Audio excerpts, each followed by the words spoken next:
are back with our smokes of the week, and we'll be going through this segment. But just to let you know, this segment is, of course, sponsored by Debonair Cigars.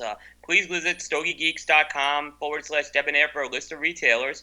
We actually got word a few weeks ago that Phil Zengi, one of the founders of Debonair Cigars, is going to be at the New Jersey Cigar Festival on May 4th. Tickets are currently on sale at their website, njcigarfestival.com. And I've been to that festival when it started 3 years ago. The folks do a great job there. So if you live in the New York metropolitan area, or if you're visiting, I encourage folks to check it out. So this is the segment where we go through what we've smoked this week, and I'll start it off. With a cigar that's actually, I heard, is going to be featured down in D.C. at the D.C. Tweet Up. I've heard it's going to be available. It's a cigar that actually Seth gave me, so I got to thank him for it. It's an extension of the La Aurora Preferidos Diamond line, and it's called the Chico's Choice.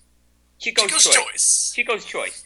So it's the same blend. It's that Connecticut broadleaf version of the Preferidos with a Dominican and Dominican binder and Dominican filler, but it's in a 6x58, so it's in a Parejo. Now, the one thing I was always curious about with that blend, it comes in that, folks are familiar with the Preferidos. It's in that Salomon, Perfecto type shape, and I really love that cigar, but I always wondered what it would be like in a Parejo, and I kind of got my wish when this came out, and then Seth actually sent it to me.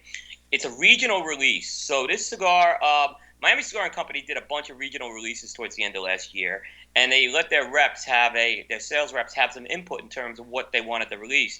And Christopher Lenzo, who's Chico, is actually the sales rep for the Mid-Atlantic area, covering New Jersey, Pennsylvania, Maryland, Delaware, Virginia, and West Virginia, and he got to go with this cigar. And this was I'll tell you what, it was very different than the standard Preferidos in terms of this cigar was a powerhouse in strengths. I mean, I was really surprised how much strength this cigar had. Now, the original Preferidos Diamond was strong. This is a lot stronger. So, but it's got great flavor. It had, notes of espresso, chocolate, pepper, cedar. It's right up there, I'm going to say, with some of the strongest cigars I've had strength-wise in the last year. So I'll put that right up there with Animal Cracker even. This was a strong cigar. Enjoyed the cigar very much. It's limited production, only 150 boxes, and it's not in the tubes. So they actually put this in cello. I gave it a box split. Very enjoyable cigar. It's not the most complex, but the flavors were just wonderful in it. Seth, you smoked that too, right? Yeah, it's a tasty smoke. Did you really think it was that strong? Yeah. In fact, I did. I really thought it. And I thought it was the first time, and then the second time I had it, I spaced it out for a while just to make sure it wasn't like a day I was having, and especially in the second half, that thing really ramped up in strength. I did. That's right. I did send you two. Why did I do that? No, I'm just kidding. No, yeah, it's a good cigar. I mean, it's very different than that Preferidos, and it's I've always wondered, it's a terrific line. I think the Diamond would do really well in those Parejos, and I think it would do very well if they released it out there like that. I'd be interested to see it in a Lancero. Yeah, I'd be interested in the Lancero as well. But for a big ring gauge, and for a big ring gauge cigar, I think it would do real good. And I think there's a market, and the price point's a little less expensive than the Perfecto because it doesn't have the tube, which it's kind of a shame. The tubes are really beautiful, but it does get it to a $12 price point, which again, this is a nice. It's a really nice cigar that came out of La Aurora. I'd like to see them do some more, like you said, a Lancero in this blend, because I think this is one of my favorite blends that came out of the Preferidos line. Oh, I think it's the best line that came out of the Preferidos line, without a doubt. I think you're not. Guillermo really stepped up with it. I smoked the El Centurion Toria. Toria. There you go. And I'm going to say it, I was not impressed. I was surprised. I wanted to really like it, but I was really disappointed. and I gave it a lot of chances, and it just didn't wow me.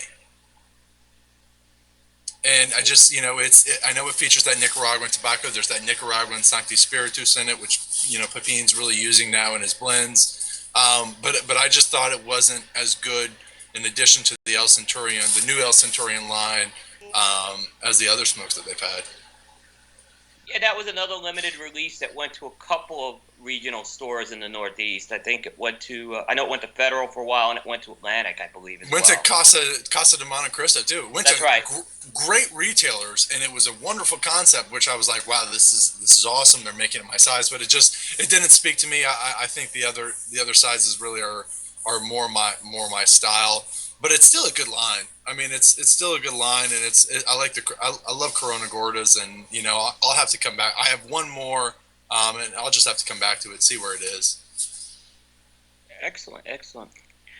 I so I smoked and we have a. I'll talk a little about this cigar. I smoked a cigar called the Casino Gold HRS Queen, and the Queen's the name of the Vitola, and it's by a company called Royal Gold Cigars, who we're actually going to have as a guest star on the April 17th show. So for folks who don't know about Royal Gold Cigars, they're actually a division of Swisher International. So I was a little, I don't say a little surprised, but I've been following this story for about a year because it is Swisher basically has decided they're going to make a play back into the premium cigar business this year, handmade premium cigar business, I should say. They formed a division called Royal Gold, and it's run by a gentleman by the name of Alex Goldman, who's going to be our guest. And they've taken an interesting approach. So what they're doing is they're partnering with some pretty big factories in the industry to make their blends. The Casino Gold HRS actually was teamed up with Plasencia, but they've teamed up with some other factories. They've teamed up with Augusto Reyes? Yeah, Augusto Reyes, Drew Estate. I think Omar Artez may be the other one they've done. And this blend, I tell you, was a real interesting cigar. The blend intrigued me when I looked at it. It was a Nicaraguan Rosado Lapa, actually from Lapa, Cameroon binder, and Honduran and Nicaraguan filler. Jamastran Honduran and Ometepe Esteli Nicaraguan. The Queen is a 5 3/4 by 52 Toro. Price point's $5.80. It's a real nice thing. I really, really liked this cigar. And we review cigars based on merit. And I know that people could talk about the debates about Swisher being in the industry, and I'm going to put that part aside. The cigar was very, very good. Ton of flavor. It had this raisin sweetness. It had exotic spice. It had some notes of floral, earth, and pepper. It's a medium-bodied cigar. It's probably going to go medium to full. Strength kind of keeps up to it. The value, the complexity, the flavor were all there. Box split in my book. This is a good cigar, especially for the price point. It's a great price point. Have you smoked that one yet? No, I have not. I told Alex Goldman, don't send me samples. I'll buy them when I come across them in a retailer, and I just my lazy butt's got to find a retailer that's got them. But I'm going to because I really want to smoke the Augusto Reyes because it's all Dominican, and I really want to see what they can do with that. I'm really excited about that. I smoked the Reynado Grand Empire Reserve Petit Lancero, which is a cigar that did really well for me last year. Nicaraguan Puro, made in Nicaragua. This cigar is just the bomb. I love this cigar. Everything about it is great. It's got tons of flavors. To me, it shows maple, chocolate, sweet spices. I mean, it's a complex and really balanced, rich Nicaraguan Puro. That I could smoke all the time, and I'm just always wowed when I smoke the cigar. It's just you smoked it, Coop. You like it? Oh right? Yep. We liked it quite a bit, and we actually had Antonio on episode 69 of the show, so we smoked that one actually on the show, and I thought it was that line. I think is one of those lines where each of the Vitolas tell their own story, but the Vitolas are all solid. It doesn't have that, like, what I call weak link in the lines. Yeah. There's very few lines out there that have it. And I know, Coop, you're going to disagree with me. I think the other line that has it is Headley Grange by John Hubert, Crown Heads. I just think that's a line. I don't disagree with it. It wasn't my flavor profile, but I'm sure it's someone's flavor, and it may very well have that. It's my flavor profile. Yeah. Big Tuna speaks. Big Tuna. You're up, Coop. All right. So because I went with one big company, I went with another big company this week. I went with the Affinity Robusto by Sindicato. And it was kind of a theme. Last year, we cover a lot of news on Cigar Coop and Stogie Geeks. And last year, there was a big theme with Royal Gold getting into the business as well as Sindicato. So Sindicato came over from the retailer end. It's 45 manufacturers. They've gotten together to form a company, and they want to get into manufacturing. They hired Jim Kuuts as their CEO, and they're taking a similar approach. They're working with some different factories as well for their cigars.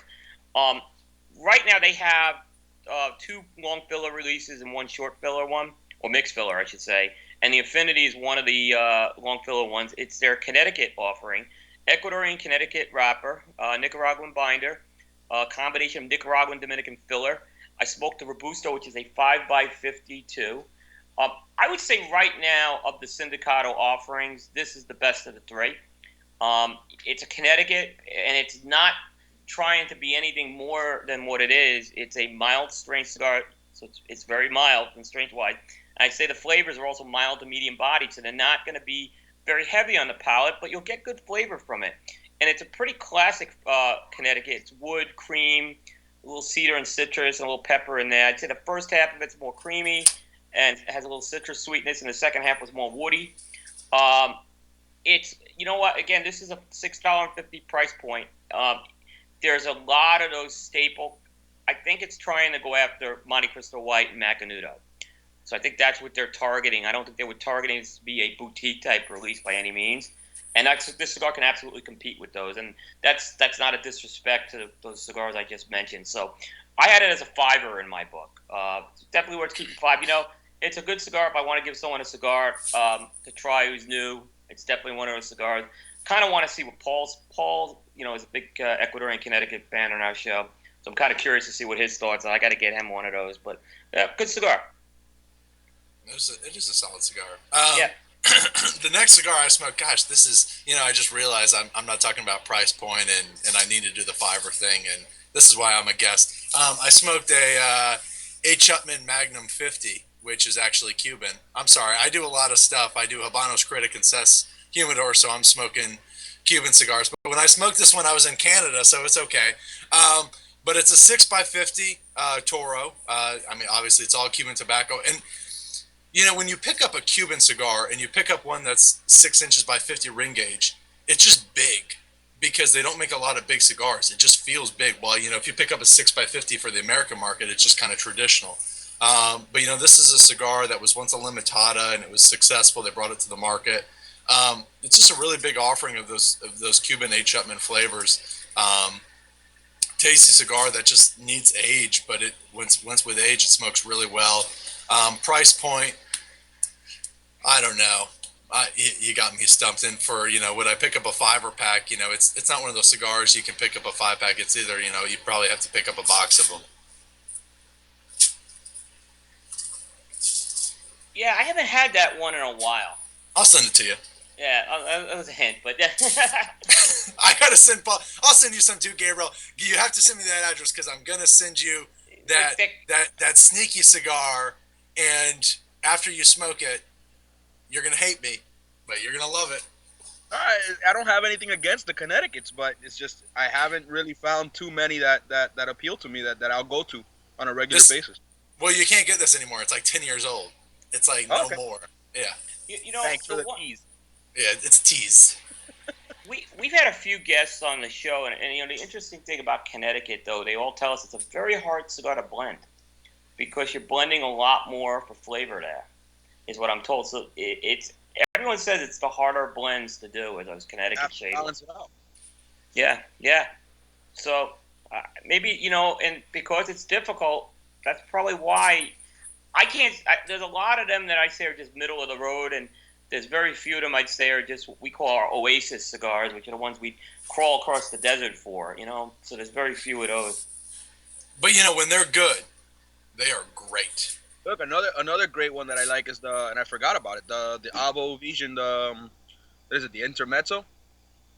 The XO. Yeah. Oh, Yeah, that is a great blend. that's a great Connecticut.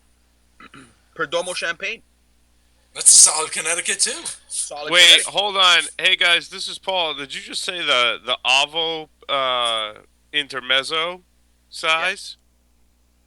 That's like yeah. one of my favorite sticks. I was That's just the gonna say, small little. yeah, That's you like the just sent me small one. little. Yeah, the small little petit Corona. No, no, no. The intermezzo, if I'm not mistaken, is almost a Toro. Is it Toro? Okay, yeah, Yeah, it's I almost, like that. I like the petit Corona size. I can't remember the name of that size. But that's the Avo XO line, which I love. I right. think it's So great. it's a great golf cigar. Yeah, I Yeah, like it I like it first thing in the morning with coffee. It's one of my go-to blends. I You gotta believe try it's one of our Zapatas. the Presto. Presto, yeah. The Presto. Presto, and the Intermezzo is the Toro. Yeah. I gotta play golf so you can smoke while you're doing that. I play stuff like tennis and all these other things. You can't smoke while you're playing tennis. Paul, did you want as long as you're on, you have a cigar you want to talk about, or? I got nothing, dude. I'm in Disney. You know, you really can't smoke anywhere in Disney. Well, yeah, I found a place actually at the Swan Hotel. There's a little courtyard you can smoke in, but that's about it. There's not many. Yeah, I know so that's. it's interesting. So Swan and Dolphin is not a Disney hotel. That actually, it's a Hyatt chain that rents the land from Disney. I found that out. Yeah. Yeah. Yep. So it's kind of interesting. I haven't had an opportunity to smoke while I've been out here, or make it to any of the shops around here either. I'm here covering another conference, but I will be using the same methods to my madness and some of our new equipment to cover some cigar events when I come back to Rhode Island. So I'm excited about that. Those of you that might have caught the video with Paul Joyle and our representative Roy from Perdomo Cigars, we've got some different equipment, a better camera, and some new lighting. It was actually cheaper for me to buy new lighting and have it drop shipped than any other option. So we've got a new lighting kit that we'll be Yeah. using for interviews as well, which will be really nice. So we'll be doing a lot more event coverage and kind of live interviews at different places. So it allows us to take the show on the road, which is really nice. Yeah. The real heavy lifting is what my laptop is doing now, which is why I might be a little choppy in my video or something, is processing that after the fact. So. Yeah, and for folks, listening out there watching, Paul's done a great job with the production end over the last a lot of time and effort. So hopefully, folks are enjoying it. I think he's done a great job with that. I'm looking forward to when you guys get a makeup artist. That's when I'm really gonna shine, man. I'll do your makeup for you. So. We'll have Stogie. We'll have Little or blush, little blush, little blush. that or Stogie Santa. Yeah, there Cool. were rumors. Yeah. All right. You're up. I'm up. So I'm going to kind of use this as a little segue in a few minutes to our Candela segment, but I figured I had to do. This is really the time of the year I smoke Candela. I can't say I smoke Candela any other time of the year but March. We'll talk more about that. But I smoke the Illusione Claro. I'm not going to Claro in the 88, which is the 5x52 Robusto. So that's they've taken for the most part the core components. I shouldn't even say it. It's a Candela version of a Candela wrapped cigar of a Nicaraguan binder and Nicaraguan filler. I don't know if it's exactly the same as the original document, so I don't want to say that. And we're going to talk a little more about Illusione in our segment. So but what I want to say is this was considered a groundbreaking cigar about 3 years ago in the world of Candelas. And, a lot of people thought it kind of put Candela on the map a little bit again in terms of boutique cigars, even though it never really left the map entirely. But this got a lot of attention because Dion did it. I thought it was an excellent cigar. It had some notes of wood, cream, and had the sugar cane. I remember in my notes when I smoked it 3 years ago, I thought the sugar cane was even a little more like a layered cake thing. It's not an overpowering cigar either. So again, it's not going to kill you with strength. It's mild to medium. You're not going to get a lot of power from that wrapper. The notes are pretty robust for a Candela. They're medium bodied. I had a little bit of a burn issue with this one, so I said it's more of a good burn as opposed to an excellent burn, and it required more touch-ups than I really would have liked. But it's worthy of a 5-pack. This is, in fact, I found this on sale at a retailer before I smoked them, so I was able to pick up a few of them. It's a fiver. It's a fiver. I think it's a good Candela. And I'll have more to say about this later. Yeah. What was that? Hey, well, yeah, I've got a little more on Candelas later. I dug up a couple of pictures from my list. They're not in the show notes, but I'll start, I guess, with the one that really wowed me, that I smoked since the last show, and that's the Liga Privada Unico Series Feral Flying Pig. I hadn't lit one of these up in quite some time. This is a big 60 ring cigar, very, very dark, toothy wrapper. When you light these up, though, the draw is effortless. Some people will say it's too loose. I think, it's definitely on the looser side of where a draw is for a lot of people, in comfort wise. For me, this one was nice. I kind of, when I reach for these, I know the draw is going to be a little loose and it's going to produce a lot of smoke. So when I'm in the mood for that, I like to light one of these up. And I tell you what, if you haven't smoked one of these in a while, this one is aging fantastic. I mean, the sweet flavors that came off the cigar, especially in the final third, I was literally burning my fingers on that final third because the flavors were just so intense, and so sweet. And also, it makes a nice change up. It starts off with like kind of this cedary flavor, and then transitions into its all sweetness. And they're all about flavor right now. And it's one of the 60 rings that really, really impressed me. Although I don't know if you call it a true 60 ring because it is tapered on either end, but it was really, really. I was very pleasantly surprised. Have either of you guys smoked, or any of you guys on the line smoked the Flying Feral Pig recently? I haven't recently. It's probably been about a year since I smoked it, and I have no. It's probably about 10 months. I smoked them down in Nicaragua back last May. Probably the last time I had it, and they were smoking really good. I should definitely go back and revisit it. That was a top 10 cigar of mine from a year ago, so I thought it was really, really good. And you're right, the drawer was effortless, wasn't loose, but it was one of those drawers where you got that nice smoke production out of it, but it wasn't a loose drawer. And it doesn't burn hot either. It burns pretty quick, but not burning hot on you. So when I was at Drew Estate, there's one person who makes that cigar. They have one roller. Yeah, and there's a video I think I have on my YouTube channel with it. Yeah, it's got that pigtail. Not a pigtail. What do they call that when they wrap the? It's kind of like it's a spiral. Anarchy.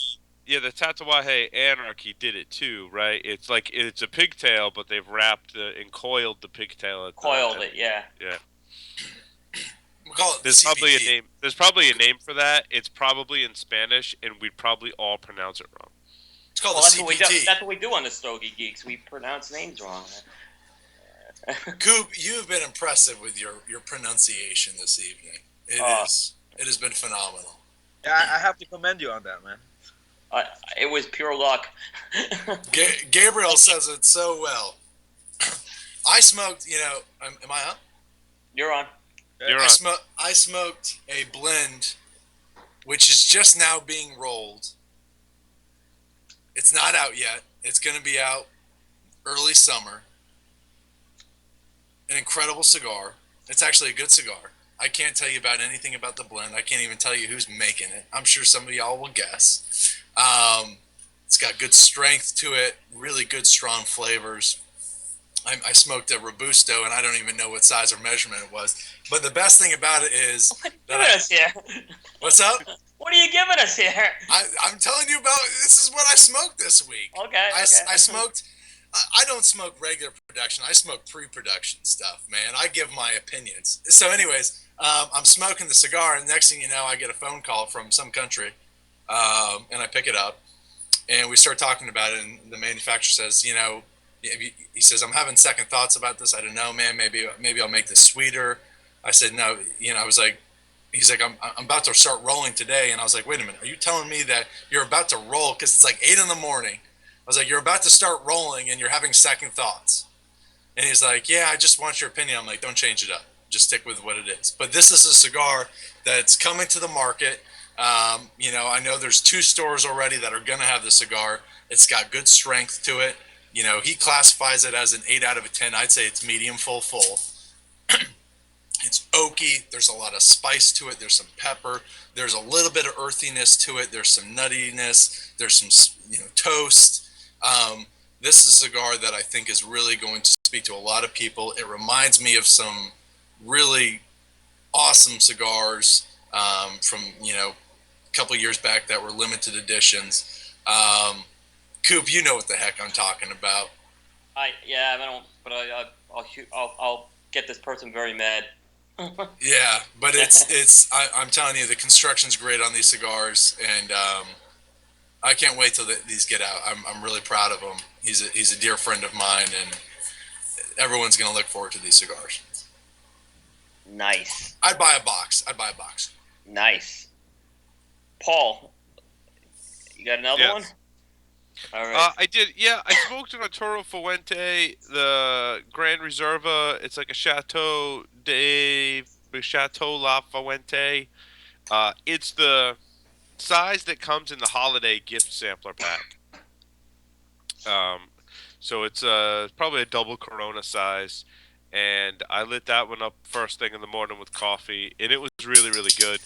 It didn't wow me like some of the other things that come in that holiday sampler pack. But those I've got one probably from 2010, so those cigars are getting to be 4 years old. So anything that's not an Opus that came in that pack, I'm starting to smoke.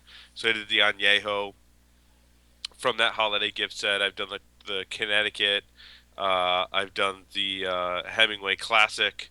And now this is the Grand Reserva. All very good. All I would say are fiver or better. And with the age on them, they do some really spectacular things and produce a lot of great flavors. So, this was an enjoyable smoke. I'd say, this one is probably still a fiver for me. Um, I think this is the sun grown. It's got the black band on the foot, so I want to say it's the Chateau de la Fuente, the sun grown. So next, I gotta go back and maybe after 4 years, smoke a couple of those Opus X that came in this gift set and see how they're doing.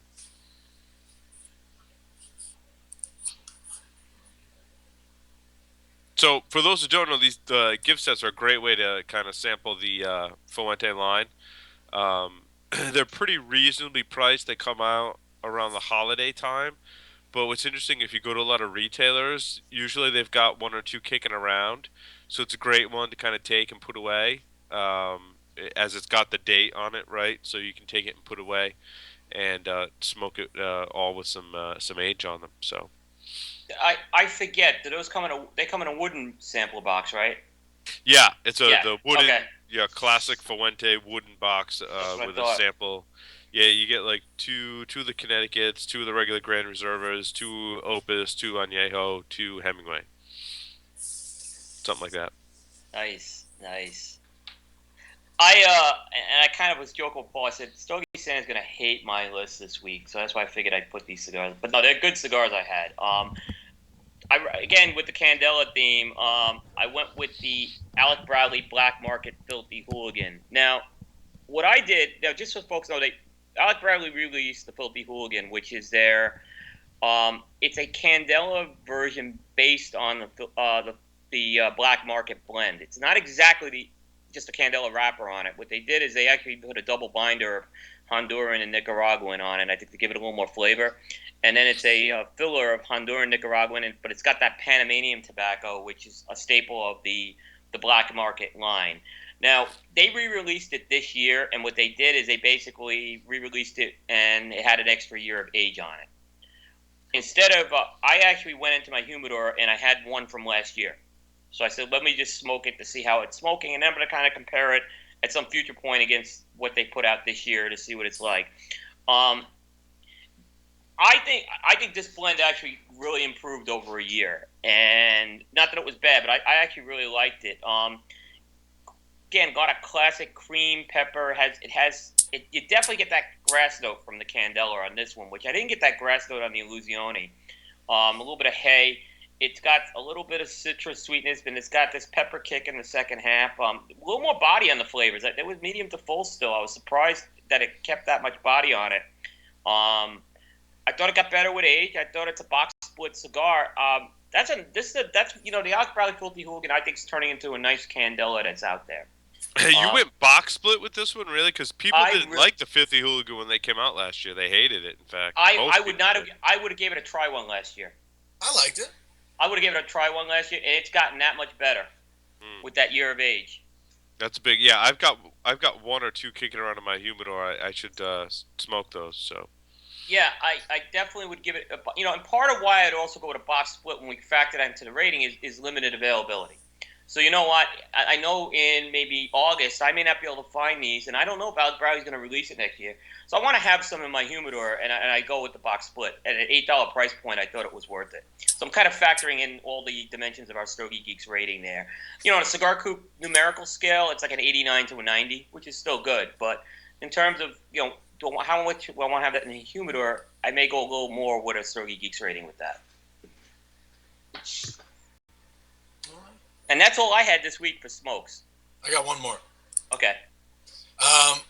Gosh, yesterday morning, I lit this small smoke up with a glass of Pinot Noir. It was nice. The Abe Flores Grand Reserve half Corona, 3.5 by 46 it's by PDR.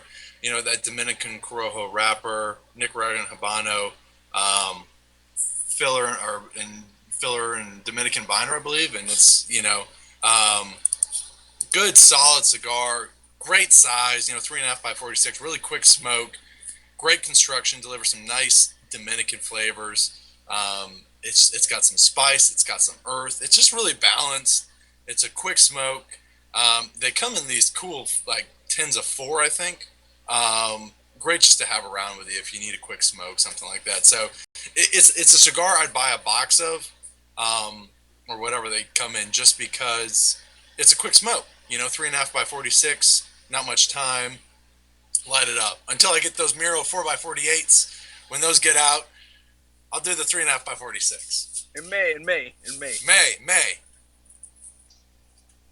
Yeah, I liked that offering from Abe Flores. For me, though, the final third of that cigar just wasn't very enjoyable. It was nowhere near as enjoyable as the first 2/3. I thought the first 2/3 were outstanding, and I was really impressed. But it didn't hold up in the finish for me, which is really important. Yeah. I can't say it's as important as it is the Stogie Santa, but I really liked the way that cigar started out. It just didn't finish the way I would have expected. Now, I do have to say, in my own experience, and I don't know how much, if there's any science or truth to this, that a lot of times when you smoke a cigar, and one part of it is not as good as the rest, so let's say the first third you weren't too particularly impressed with, but then the rest was good, or the opposite, the first third or whatever is really good, but it doesn't finish as well. Sometimes I find that letting that cigar age will correct that problem. I don't know, maybe it's just me. I don't know for the people who've experienced that as well, but I liked that offering from Abe Flores a lot. I think aging the cigars is so important. Anyways, I think just letting them rest and rest in the humidor, let them age for a little bit, let them relax, let them get acclimated. I think that's a huge plus for the cigars when you go to smoke them later on down the road. It's a great point, Seth, because a lot of times, we're getting samples. In fact, I think that Abe Flores that I smoked was a sample from a cigar representative, and who knows what it's gone through before you get them. And sometimes I get samples from reps, and I'm like, oh my god, I really want to smoke this, and I just smoke it, and I don't let it rest, So it's important. Or sometimes it stays in my travel humidor, which isn't the most stable environment all the time either, and it'll sit there sometimes for weeks before I get to smoke it. So I think, Seth, you bring up a great point. Stuff should really sit in my humidors at home before I have a chance to smoke them. for at least a couple of weeks, right, to acclimate. That's what I'm going to talk about that on Tuesday. Tales of the Tuna on Tuesdays at 2, Cigar Federation. Big Tuna's going to break it down on getting cigars in the mail, and you got to let them chill, man. You got to let them stable out. The further they are away from me, the more stable they're going to get. Interesting. Interesting. So Tales of the Tuna. That's what I was gonna ask you what that was. I never did. Tales of the Tuna on Tuesdays at 2. Basically, I get on Cigar Federation every Tuesday at 2 p.m. or 2 a.m. depending on my mood, and I give them a little tale of the tuna. Nice. Look forward to that. Uncensored, raw, offensive. It's gonna be great. Yellowfin or blackfin? That's a personal question, Gabriel. I'd rather mind if you stayed out of that part. That's neither here nor there. We need to talk more before I talk about my tale. So why don't we take a quick, let's take a very quick break, like a 2-minute break, and then we will get into our segment, Candelas. It's not easy being green. They're recycled wrappers, aren't they? I don't know.